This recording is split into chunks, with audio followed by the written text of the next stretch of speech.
Apakah Anda bisa mendengar ketika Elia berada di atas gunung, tiba-tiba datang angin yang besar, tetapi Allah tidak ada di situ. Lalu ada badai, Allah tidak ada di situ. Ada api, Allah tidak ada di situ.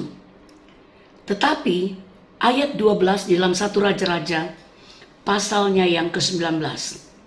Dan sesudah gempa itu datanglah api, tetapi tidak ada Tuhan dalam api itu. Dan sesudah api itu datanglah bunyi angin sepoi-sepoi basah. Segera sesudah Elia mendengarnya, ia menyelubungi mukanya dengan jubahnya, lalu pergi keluar dan berdiri di pintu gua itu. Maka datanglah suara kepadanya yang berbunyi, apakah kerjamu di sini, hai Elia? Saudaraku, hari-hari ini kita mendengar begitu banyak kabar celaka, bencana alam secara merata terjadi di seluruh dunia. Tidak hanya di Indonesia, tetapi di berbagai negara. Sebentar saya akan tayangkan beberapa video tentang bencana-bencana yang secara beruntun terjadi di berbagai belahan bumi. Tapi saya ingin menyampaikan terlebih dahulu pesan Tuhan buat kita sekalian di penghujung 2021 ini. Apakah telinga kita masih mendengar suara Tuhan? Apakah Allah harus mengeraskan volume suaranya untuk berbicara kepada kita? Seperti Yesaya 51 ayat 15 berkata, akulah Tuhan yang mengharu birukan air laut sehingga gelombangnya riuh, ribut. Apakah Allah perlu untuk melakukan sesuatu untuk membuat manusia memberi perhatian kepada Dia? Memberi perhatian kepada firman-Nya, memberi perhatian kepada aturan-aturan yang Allah berikan kepada manusia. Banyak malapetaka terjadi, angin ribut, banjir, gunung meletus, tetapi Tuhan tidak ada di sana. Siapa yang ada di sana? Tetapi Tuhan justru ada di angin sepoi-sepoi. Saat Tuhan mengeraskan volume suaranya, terjadi gempa. Bahkan ketika Yesus bangkit, terjadi gempa yang luar biasa yang kemudian membuat kubur-kubur terbuka. Di situ Allah seperti mau mendemonstrasikan kuasanya kepada manusia.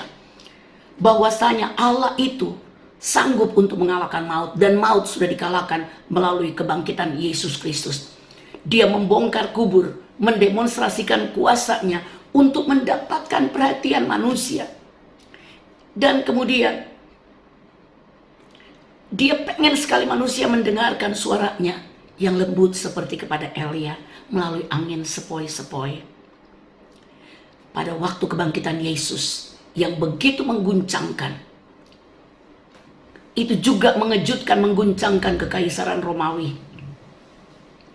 yang mana membuktikan tentang keilahian Yesus Kristus, bahwa Yesus Kristus adalah anak Allah, adalah Raja Damai. Matius 28 menuliskan terjadi gempa yang besar saat Yesus bangkit, yang membuat batu kubur yang berat dan besar itu terguling, dan Yesus duduk di atas batu kubur tersebut. Di sini Tuhan masih memberikan grace-nya, anugerahnya. Saudaraku, ketika Paulus dan Silas ada di penjara, oleh karena Injil mereka dimasukkan ke dalam penjara, mereka dibelenggu di bawah, di penjara bawah tanah. Dan apa yang terjadi? Mereka doa, pujian, dan penyembahan, dan mendatangkan kuasa dari Tuhan yang menggoncangkan alas-alas daripada penjara dan menghancurkan semua belenggu-belenggu, termasuk gembok-gembok yang menggembok pintu-pintu penjara. Allah berbicara dengan sangat keras. Allah mengeraskan volume suaranya dan berbicara ketika banyak hamba-hamba Tuhan sedang teraniaya saat ini. Semakin banyak penganiayaan terjadi atas hamba-hamba Tuhan, atas gereja Tuhan saat ini di seluruh belahan bumi, Allah akan semakin membesarkan volume suaranya untuk meminta perhatian manusia, meminta perhatian umat ciptaannya. Allah memberikan planet ini bagi manusia, memberikan bumi ini bagi manusia. Dia tidak memikirkan, dia tidak pusing, dia tidak sibuk memikirkan tentang kekuatan tentara, tentang kekayaan, harta benda di dunia. Dia bisa memusnahkannya dalam sekejap karena Allah mengendalikan isi bumi ini. Allah berkuasa atas isi bumi ini. Dan ketika Allah berbicara dengan volume yang dikeraskan suaranya, Amsal pasal 11 ayatnya yang keempat. Pada hari kemurkaan, harta tidak berguna.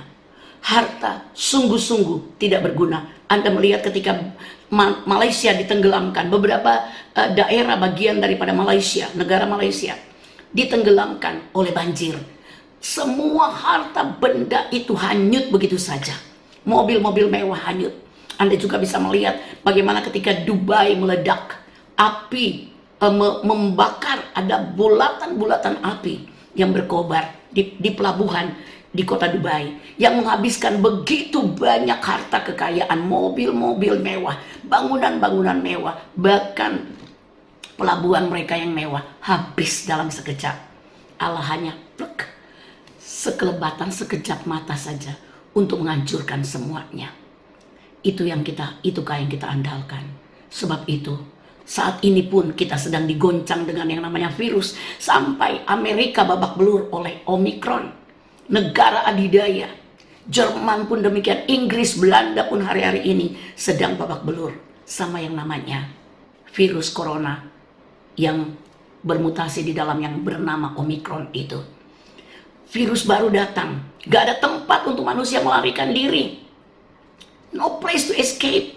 Allah Maha Kuasa, nggak bisa dibujuk oleh kekayaan dan kekuasaan dunia. Kalau dia mau berbicara, dia berbicara saja. Alkitab bilang, supaya apa? Semua lutut bertelut, semua lidah mengaku bahwa Yesus Kristus adalah Tuhan bagi kemuliaan Allah Bapa. Nah, hari ini, saudara, ada berita baik buat kita sekalian. Ada angin sepoi-sepoi, masih ada angin sepoi-sepoi, di mana Allah berbicara kepada kita melalui kebenaran firman Tuhan. Jika Anda mengelak, Anda mengabaikan suaranya, silakan tunggu. Allah kembali membesarkan volume suaranya untuk mendapatkan perhatian saudara. Apakah Anda mau mendengarkan suara Tuhan hari ini? Saya kunci dengan Ibrani pasal 4 ayat 7. Apakah Anda mau mendengarkan suara Tuhan ini? Sebab itu ia menetapkan pula suatu hari, yaitu hari ini, ketika ia telah sekian lama berfirman dengan perantaraan Daud, seperti dikatakan di atas, pada hari ini jika kamu mendengar suaranya, janganlah keraskan hatimu. Tuhan memberkati.